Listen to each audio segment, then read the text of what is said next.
여호와로 그들에게 맹세하였은즉 이제 그들을 건드리지 못하리라.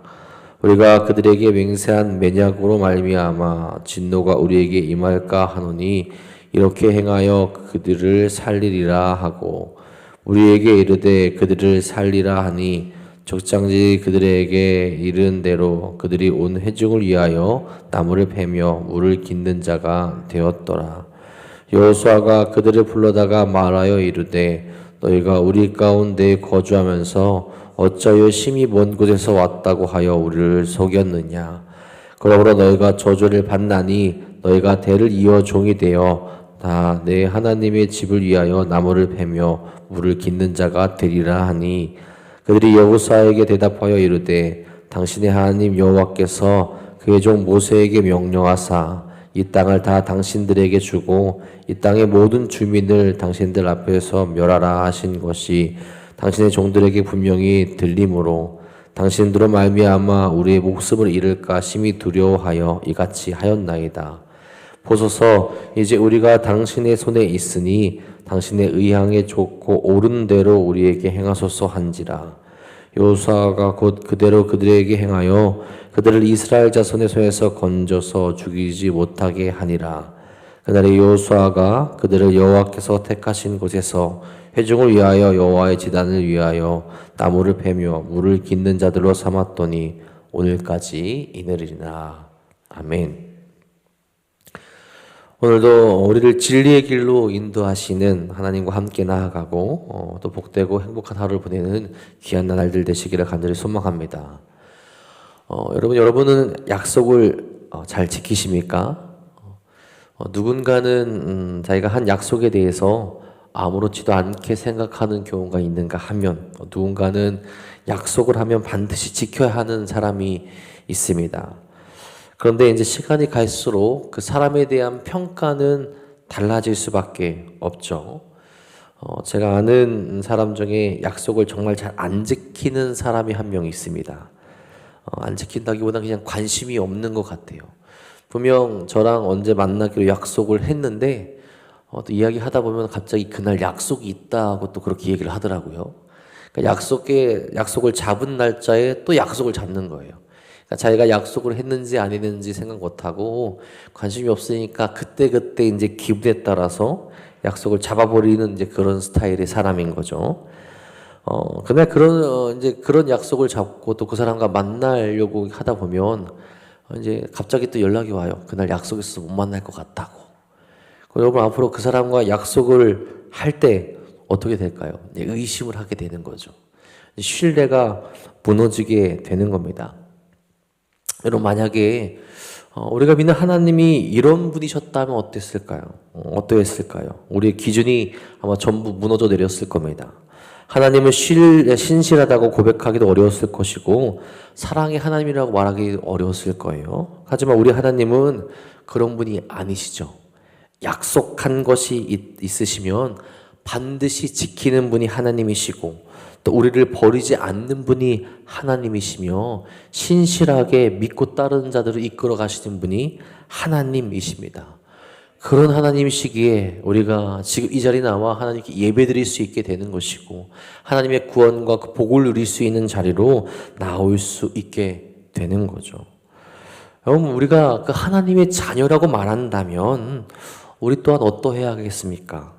날마다 하나님이 기뻐하시는 것을 택하며 살아갈 수 있어야 할 것이고 또한 하나님을 닮아갈 수 있어야 합니다. 약속을 지키고 약속에 대한 책임을 질 수 있어야 하며 거룩한 삶으로 나아갈 수 있어야 한다는 거죠. 오늘도 하나님의 뜻 안에서 하나님의 말씀을 따라 하나님을 닮아가는 우리가 될 수 있기를 간절히 소망합니다. 오늘 말씀은 기본 사람들의 거짓말이 들통나는 장면이 나타나게 됩니다. 어제 말씀에서 이스라엘 백성들은 기본 사람들의 속임수에 넘어가 언약을 맺게 됩니다. 그런데 그냥 맺은 것도 아니죠. 하나님의 이름으로 맺은 맹세가 됩니다. 그런데 왜 이것이 문제가 될까요? 하나님은 그 땅을 차지하면서 그 땅의 족속들을 진멸하라고 명령하셨기 때문에 그렇습니다. 그들과 합의하고 그들과 이야기를 나누고 그들의 편의를 봐주려는 것이 아니라 그 땅에 있는 족속들을 진멸하라라고 이렇게 명령하셨기 때문에 그들과 맺은 맹세가 문제가 될 수 있게 되는 거죠. 근데 그들이 더 큰 문제는 무엇이냐? 그 속임수에 넘어가면서 하나님께 묻지도 않았다라는 거예요. 하나님께 묻지도 않았는데 하나님의 이름으로 언약을 맺게 되는 겁니다.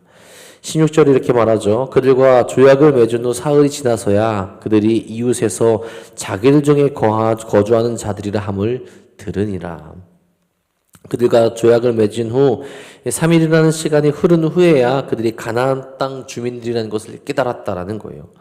사흘길, 3일길을 진행하다 보니 히위 족속들의 도성들이 나타났고 이들이 모두 기브온 주민과 같은 족속임이 드러나게 되는 겁니다. 기브온을 필두로 그비라, 부에롯, 기앗, 여아림 성읍이 나타나게 됩니다. 그제야 이스라엘 백성들은 자신들이 속았다라는 것을 깨닫게 되는 거죠.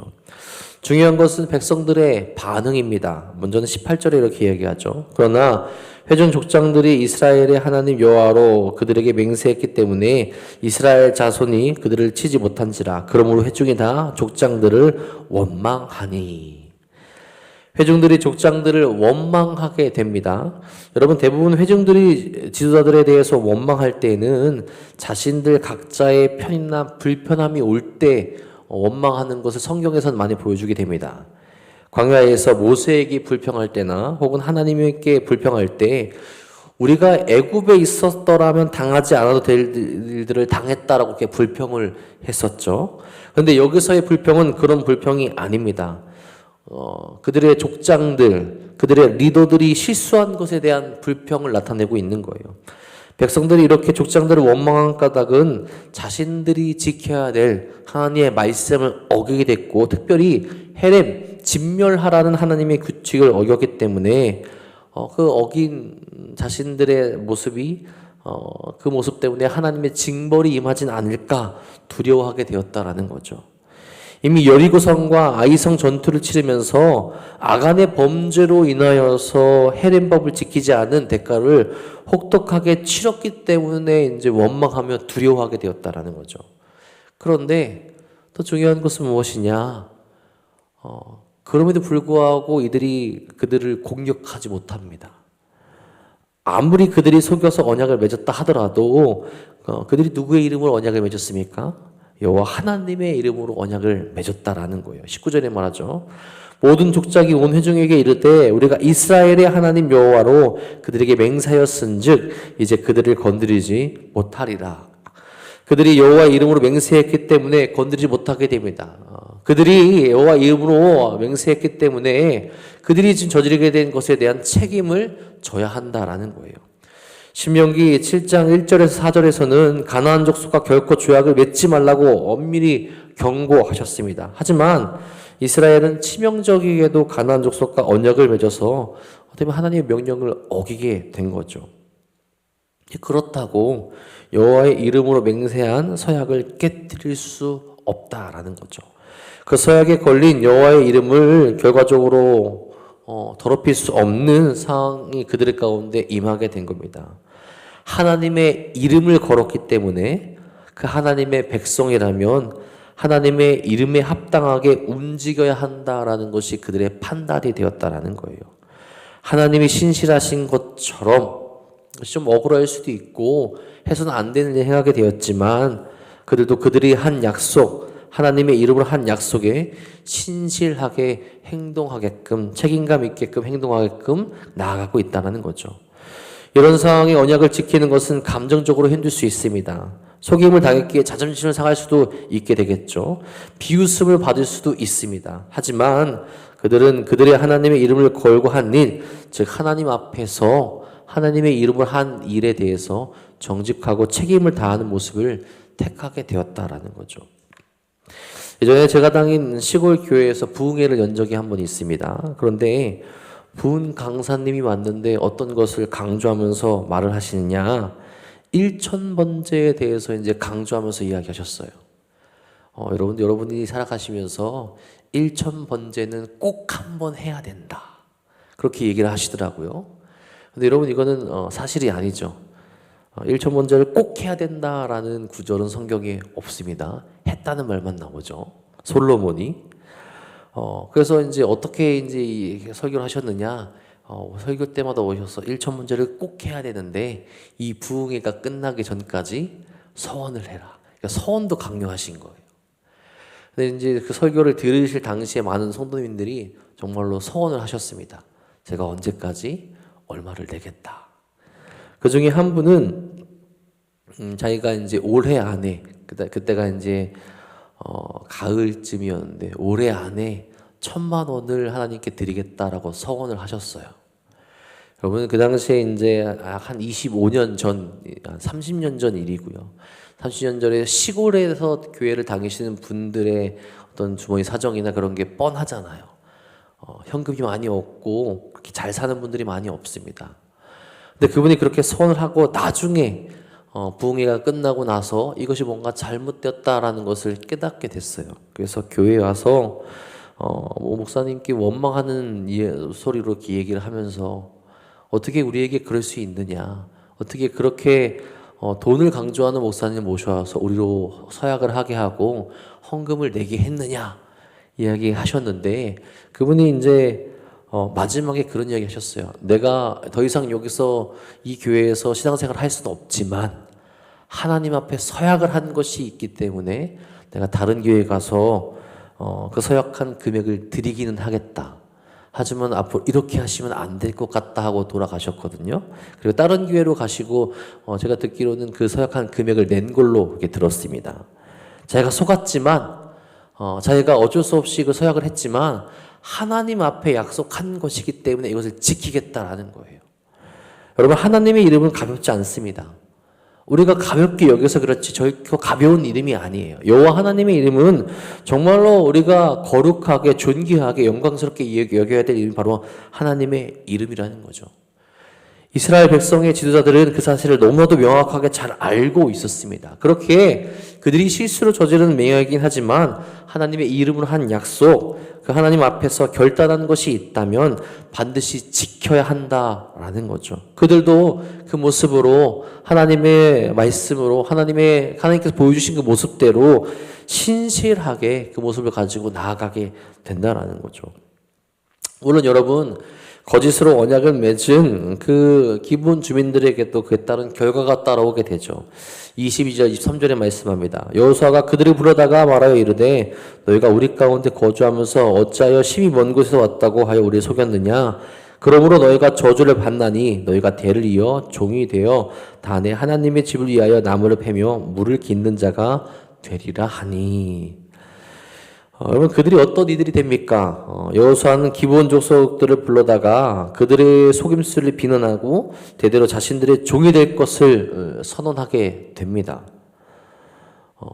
그들에게 이제 무거운 짐을 지게 하는 거죠. 이건 좀 비교되는 인물이 있는데 라합과 비교되죠. 라합은 하나님의 백성들을 잘 선대하였고 하나님에 대해서 솔직하게 이야기하면서 나와 언약을 맺고 우리를 선대해달라고 그렇게 이야기를 합니다. 속이지 않아요. 그저 그렇게 하나님을 고백하고 하나님께서 두려운 분이시고 그렇게 우리는 하나님의 품으로 들어가기 원한다라고 그렇게 이야기하게 됐을 때 그들은 종이 되진 않았죠. 하나님의 백성이 되어서 거기서 살아가게 됩니다. 하지만 이들 기본 백성들은 속임으로 들어갔기 때문에 종이 되는 일을 하게 된다라는 거죠. 특별히 그들은 성전을 위해서 나무를 패고 물을 깃는 일을 해야 한다 그렇게 공표를 하게 됩니다. 이것은 성전에서 사용하는 땔감과 물을 공급하는 일이 훨씬 더 까다로운 일임을 한편으로는 우리로 하여금 암시하게 합니다. 근데 여러분 이게 이제 이들에게 있어서는 짐이 되고 힘든 일이 되겠지만 또 다른 한편으로 보게 되면 저주이면서 복이 되기도 합니다. 왜 그렇죠? 기본 백성들이 속이면서까지 이스라엘 백성들과 언약을 맺은 이유가 무엇입니까? 죽지 않기 위해서죠. 멸망당하지 않기 위해서입니다. 영적으로도 우리가 신앙적으로 생각해 보면 그들이 하나님 앞에서 심판받지 않기 위해서이죠. 그런 그들이 어떤 존재가 돼요? 성전에서 일하는 자들이 됩니다. 그들의 택한 것, 그들이 나아간 건 물론 속이면서 나아갔지만 결국 그들의 모습이 그들이 행한 것이 그들의 생명을 살리는 길이 되었다라는 것이죠. 여러분, 사람에게 있어서 가장 중요한 것이 있다면 무엇이냐? 다른 것이 아니라 하나님과의 관계 회복입니다. 하나님과의 관계가 회복될 때 우리는 가장 좋은 삶을 살아갈 수 있다라는 거예요. 영적인 눈으로 보자면 기구원 백성들 종으로 살아가게 됐지만 하나님과의 관계를 회복할 수 있는 길로 들어가게 되었다라는 거죠. 그들이 택한 것은 하나님과의 관계를 회복하는 것이었고, 그래서 이스라엘 백성들과 언약을 맺었고, 이스라엘 백성들도 신실하게 그 약속을 지키며 나아가게 되었을 때 한 백성들을 살릴 수 있고 생명으로 이끄는 길이 마련되게 되었다는 겁니다. 여러분, 우리의 삶에서 우리는 어떤 선택을 합니까?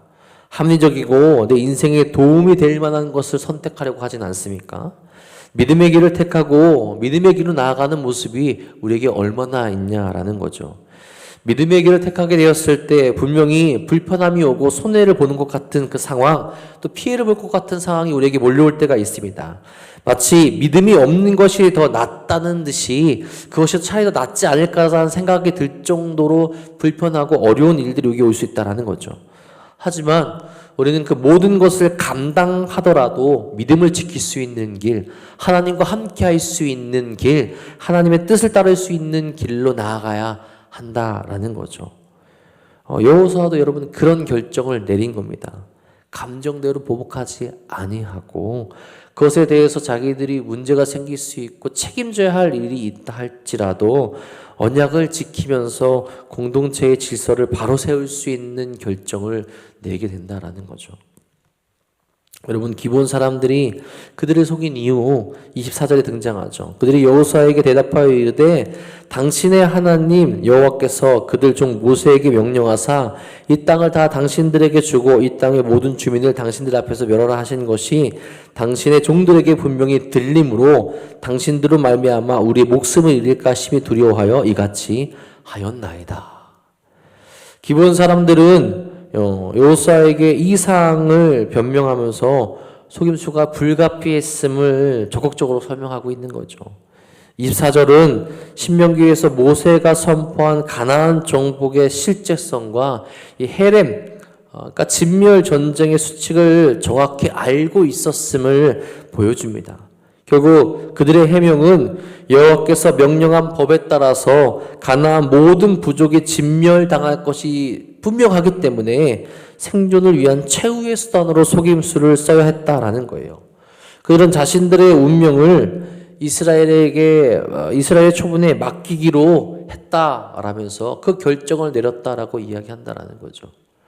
속임수였지만 그들의 결정 가운데는 그들의 생명을 구하기 위한 마지막 처절한 몸부림이 있었다라는 거죠. 아마 그것을 알고 있기에 또 알게 되었기에 그들을 저버리고 그들을 없애는 것이 아니라 그들을 종으로 만들면서까지 그들의 생명을 보존하게 되는 길로 나아가게 되었다라는 겁니다. 여러분, 우리의 삶에서 우리의 모습은 과연 하나님 앞에서 어떻게 비춰지게 되겠습니까? 우리가 혹 실수로 혹은 잘못된 것으로 누군가 약속을 했다 할지라도 하나님 앞에서 맹세하는 것이고 서하는 것이 있다면 또 하나님께서 기뻐하신 일이 된다면 우린 그것을 행할 수 있어야 하겠죠. 특별히 한 생명을 살리는 길이라면, 누군가의 생명을 살릴 수 있는 길이라면 우리가 감당해야 될 무게들이 있다면 그 무게를 감당하며 나아갈 수 있어야 한다라는 겁니다. 여러분, 속임수로 시작되었지만 언약을 지키게 되었을 때 기브온도 멸망의 자리에서 은혜의 자리로 들어가는 것을 보게 됩니다. 그들이 택한 것이 인간의 눈으로 불평할 것들, 또 인간의 눈으로는 정직해 보이지 않는 것들 투성이지만 참된 생명의 자리로 들어가게 된 것이죠. 죄송합니다. 잘못된 선택은 누구나 할 수 있지만 그 뒤 그것을 바로잡는 일은 정말로 중요하죠. 과연 하나님 앞에서 부끄럽지 않은 모습으로 나아가고 있는가? 하나님께서 기뻐하는 모습이 우리에게 있는가? 생각해보는 것이 정말로 중요합니다. 오늘 아마 우리 삶도 실수투성일 겁니다. 때론 잘못된 결정을 할 때도 분명히 있을 거예요. 그렇지만 그때마다 우리가 돌아봐야 되고 생각해야 될 것은 하나님께서 기뻐하시는 것이 무엇인가? 하나님의 이름을 위해서 우리가 행해야 될 것이 무엇인가? 하나님을 닮아가는 것이 과연 무엇인가 생각해보고 고민해봐야 된다는 거죠. 그 안에서도 우리가 실수한 그 상황 가운데서도 하나님을 위한 선택을 다시 한번 할 수 있어야 되고 하나님의 뜻을 세워나갈 수 있어야 한다라는 거죠. 그럴 때 그 안에서 정직한 행동으로 말미암아 하나님께서 기뻐하시는 일, 더 나아가 어떤 누군가의 생명을 살릴 수 있는 길이 우리에게 열릴 수 있게 된다라는 거죠. 오늘도 실수투성인 삶 가운데서 다시 하나님을 바라보며 하나님의 뜻을 쫓아가며 거룩한 삶을 살아갈 수 있는 우리 모두가 될 수 있기를 주님의 이름으로 간절히 축복하고 축원합니다. 기도하겠습니다. 우리 김아리 권사님 하나님 앞에 감사헌금 또 11조 예물 드리셨습니다. 하나님, 오늘도 우리가 거룩한 길로 갈 수 있기를 간절히 소망합니다. 많은 일들, 많은 실수들, 또 어려운 일들 우리 앞에 놓여 있겠지만 그 안에서도 우리가 택할 수 있는 거룩한 길을 택하며 나아갈 수 있도록 인도하여 주옵소서. 하나님께서 기뻐하시는 일이 무엇인지, 또 우리가 감당해야 될 것이 무엇인지, 또 우리가 책임져야 할 것이 무엇인지 날마다 묵상하며 나갈 수 있도록 인도하여 주옵소서. 순간순간 내 감정대로 나아가는 것이 아니라 하나님께 여쭙고 하나님과 함께하며 하나님께서 기뻐하시는 일을 택할 수 있는 하루 될 수 있도록 역사하여 주옵소서. 그 마음으로 기도하길 소망합니다. 그 마음으로 부르짖길 소망합니다. 사랑하는 이들의 기도에 응답하여 주시옵고 주의 일을 행하며 주의 일 가운데 나갈 수 있도록 역사하여 주옵소서.